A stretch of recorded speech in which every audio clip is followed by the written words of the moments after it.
Muito bem, voltamos a falar direto da página do Jornal Visão Espírita no YouTube e no Facebook para mais uma gota de Espiritismo, mais uma gota de O Livro dos Espíritos, livro 3º, capítulo 5º, Lei de Conservação.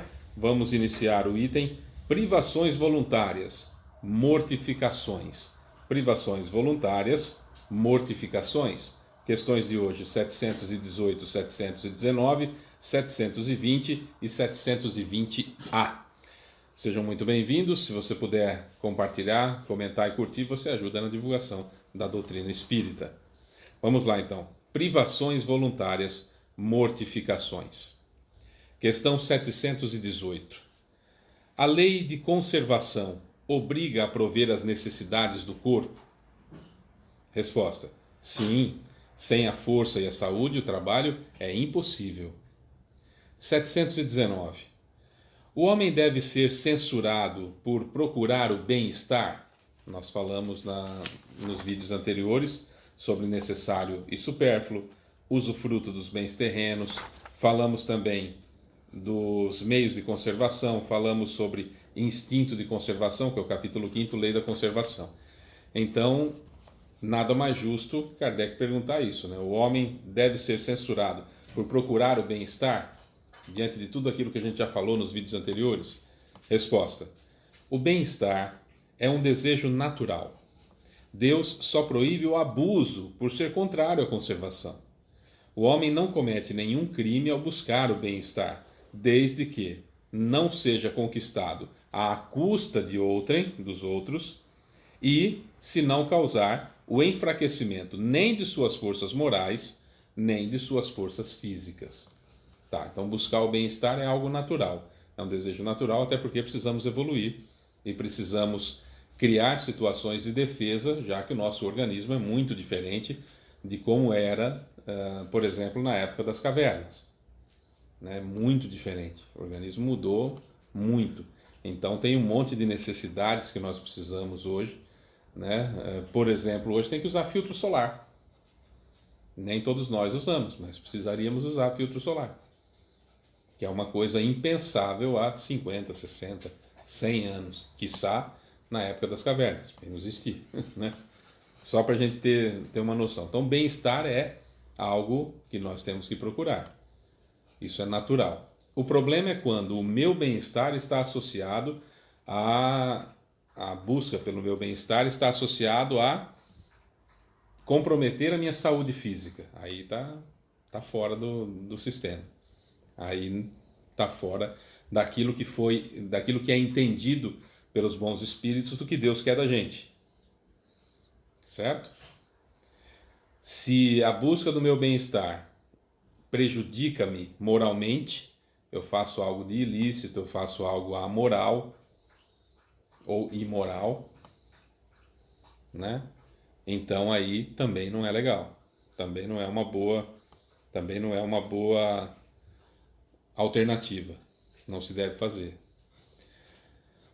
Se a busca do meu bem-estar, como eu já dizia nos outros vídeos, se a busca do meu bem-estar é em detrimento da felicidade do outro, ou seja, as pessoas hoje seriam os funcionários de um grande empresário, seriam escravizados modernos, para que ele tenha o bem-estar. Então a busca do bem-estar dele é às custas de um trabalho quase escravo ou escravo de seus funcionários. Também vai custar muito caro. Então tudo é questão de consciência. Eu tenho que analisar aquilo que eu estou fazendo, por isso que a gente sempre fala, eu dizia no vídeo de ontem, no vídeo ao vivo que nós fizemos, bate-papo sobre espiritismo, eu preciso me entender, eu preciso me conhecer, eu preciso saber quem eu sou, para, entendendo-me como sou, então eu saber onde estão os problemas para que eu possa corrigi-los. Não tem como eu corrigir um defeito meu se eu não souber. E tem muita coisa que a gente faz, que a gente não faz a mínima ideia de que aquilo não é correto. Então, por isso que a gente sempre fala que reconhece-se o verdadeiro espírita por sua transformação moral. Descobriu o que é errado, para de fazer. É esse o ponto. Descobriu o que é errado, para de fazer. e pelos esforços que faz para domar as más inclinações. O esforço que a gente faz para não fazer de novo aquilo que a gente está acostumado a fazer há muito e muito e muito tempo. Há muitos séculos, talvez milênios. Né? São coisas que a gente não tem ideia de que aquilo não está certo. Né? Por exemplo, a gente falou da fortuna, por exemplo, se alguns vídeos atrás, não sei se você viu, das questões anteriores do Livro dos Espíritos, que se eu usufruo, se eu utilizo a fortuna herdada de meus pais, que foram conquistadas ilicitamente, se eu sou corresponsável. Sim, sou corresponsável. Eu tenho que fazer o fim providencial da fortuna. Então é sempre a linha de responsabilização. Sempre isso, a linha de responsabilização. Eu preciso ser responsável pelos meus atos. Aquilo que eu plantei eu vou colher, ponto final. 720. As privações voluntárias, com vistas a uma expiação igualmente voluntária, têm algum mérito aos olhos de Deus? As privações voluntárias, com vistas a uma expiação igualmente voluntária, têm algum mérito aos olhos de Deus? Resposta: fazei o bem aos outros e mais méritos tereis. Tem um desdobramento, 720A. Há privações voluntárias que sejam meritórias? Resposta: sim, a privação dos gostos inúteis, dos gozos inúteis, a privação dos gozos inúteis, porque desprende o homem da matéria e eleva sua alma. Meritório é resistir à tentação que induz aos excessos ou ao gozo das coisas inúteis. É retirar do seu necessário para dar aos que não têm o suficiente. Se a privação não passa de um simulacro, é uma derrisão. Derrisão é uma zombaria, é uma galhofa, é algo falso. É algo falso, é algo só para, como a gente usa no interior, é para inglês ver. É só de faz de conta, é fake. É fake. Né? É uma expiação fake. Tá, o que seria uma privação voluntária? Chega na época da quaresma, por exemplo, é comum muita gente, por exemplo, eu em sacrifício da quaresma eu vou deixar a barba crescer. O que isso faz você melhor? É a sociedade que vai ver você barbudo e vai falar, ele está cumprindo promessa. Que diferença faz isso? Que mérito tem isso? Nenhum. Nenhum. Porque pode até ser uma derrisão. Porque é algo exterior. Muito mais meritório seria o quê? Fazer o bem aos outros. Fazei o bem aos outros e mais méritos tereis. É muito simples. Eu faço uma promessa, estou lá numa situação achando que Deus é alguma coisa extremamente sádica, que eu, de repente, do nada, eu falo assim, olha, eu estou com o meu filho doente, e se o meu filho melhorar, Deus, estou fazendo essa oração, essa promessa, eu prometo ao Senhor, se o meu filho melhorar, eu vou subir 400 degraus de joelho. Para que serve isso? Fala, qual é a utilidade disso? Então Deus está lá, olha a ingenuidade, né? A puerilidade. Deus está lá, olhando, vai, arrebenta o joelho aí. Sofre. Agora estou feliz, você está sofrendo, agora estou feliz. Olha que tolice. E olha como a gente trata Deus por idiota. Porque eu, que sou ser humano, que sou criação de Deus, preocupadíssimo com meu filho, com a minha filha, eu prometo para a divindade, eu peço ajuda para o meu filho, porque amo demais o meu filho ou a minha filha, para que ele sare, para que ele melhore, para que ele saia daquele risco de morte que ele se encontra. E se isso acontecer, eu que sou filho desse Deus que eu pedi ajuda, eu vou me mortificar, eu vou fazer um monte de mal para o meu corpo físico para deixar meu Deus contente. Quer dizer, o meu filho eu quero que fique bom, mas o filho de Deus eu quero que ele fique feliz porque eu vou estar me ferrando lá com o meu joelho, enfim, né, nessa situação que eu tô falando. Olha que tolice, como isso é realmente ignorante, no sentido de desconhecimento. Então isso realmente é uma tolice. É imaginar que Deus, ou um santo, ou seja lá o que for, alegrar-se-ia, usando mesóclise, alegrar-se-ia, ou se alegraria, com a minha desdita. E olha só que situação, o próprio Francisco de Assis achava isso também. E se infligia grandes sofrimentos ao seu corpo, até que um dia um frei chegou para ele e falou assim: olha, pai Francisco, eu conheço uma pessoa que tem um jumentinho e ele maltrata esse jumento, dia após dia maltrata esse jumento, e bate nas costas desse jumento, e faz esse jumento deitar na cinza, e usa silício, aquele suplício no jumentinho. E o Francisco de Assis falou: não, precisamos ir conversar urgente com essa pessoa, que isso não se faz. Quem é essa pessoa? E o frei então respondeu para o Francisco: é você. Você está fazendo isso com seu corpo que é o seu jumentinho. E o Francisco de Assis percebeu o que estava fazendo, com toda a grandeza dele, hein? Com toda a grandeza, com toda a evolução dele. Aí ele falou, pensou bem e falou: vou cuidar do jumentinho, né? Cuidar do jumentinho que me carrega nessa vida. E cuidou melhor do jumentinho que carregava ele naquela encarnação.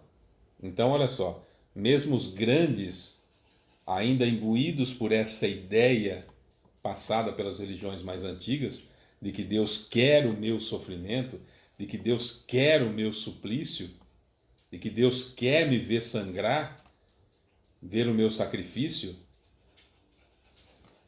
que a gente comete esse tipo de tolice até hoje, né? Fala para mim qual é o mérito, o que eu estou fazendo de bem para os outros, de durante a quaresma eu não tomar bebida alcoólica, durante a quaresma eu não tomar refrigerante.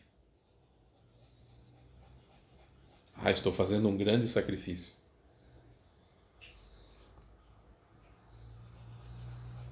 É uma tolice.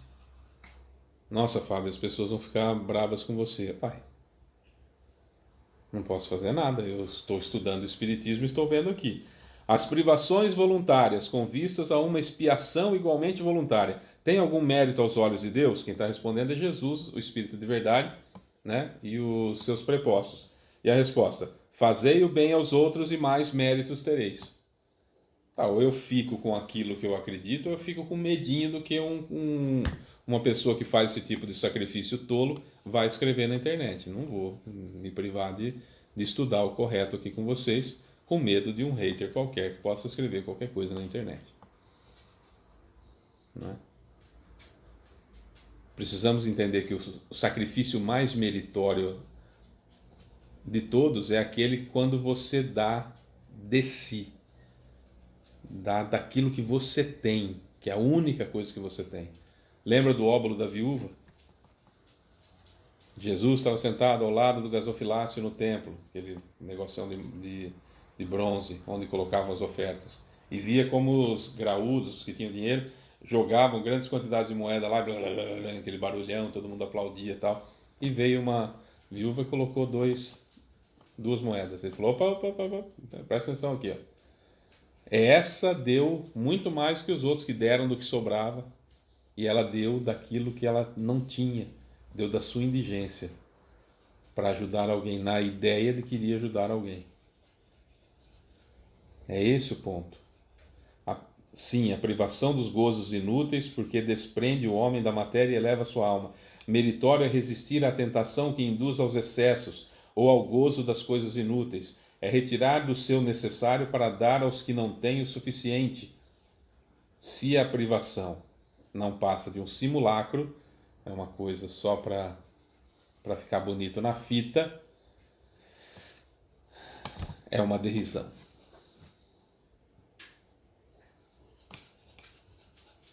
É assim. O Espiritismo veio para complementar, relembrar aquilo que Jesus disse, e ele disse que além de relembrar o que ele havia dito, ele iria trazer coisas novas.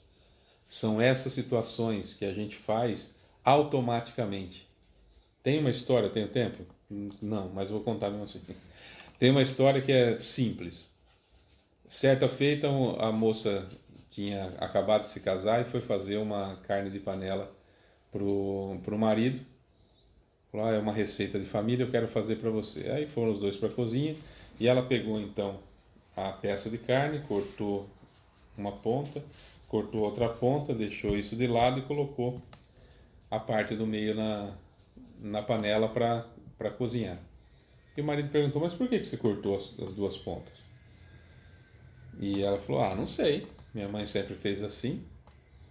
Quando eles foram na casa da mãe, o marido lembrou, né, falou com a esposa, ela, mãe, por que você corta a ponta da carne, a ponta e a ponta da carne e assa só o meio?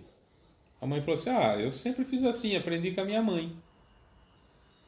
Aí eles resolveram ir na avó e foram lá perguntar para a avó, vó, por que a senhora corta a ponta do lado de cá e a ponta do lado de cá da carne e assa só o meio?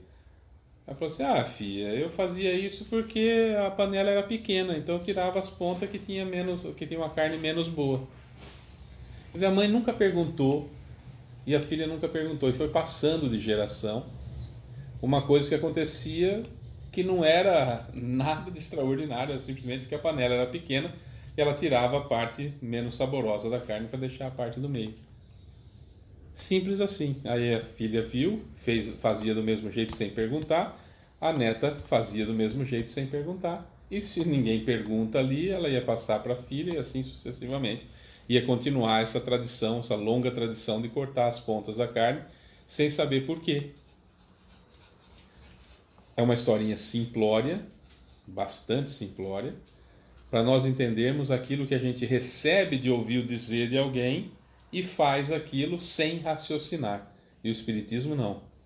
O Espiritismo nós temos que raciocinar. Está no Evangelho segundo o Espiritismo na capa. Fé inabalável só é aquela que pode encarar a razão face a face em todas as épocas da humanidade. Fé inabalável só é aquela que pode encarar a razão face a face em todas as épocas da humanidade. É isso. Sou Fábio Pereira, essa é mais uma gota do Espiritismo. Beijo pra você que fica. Tchau.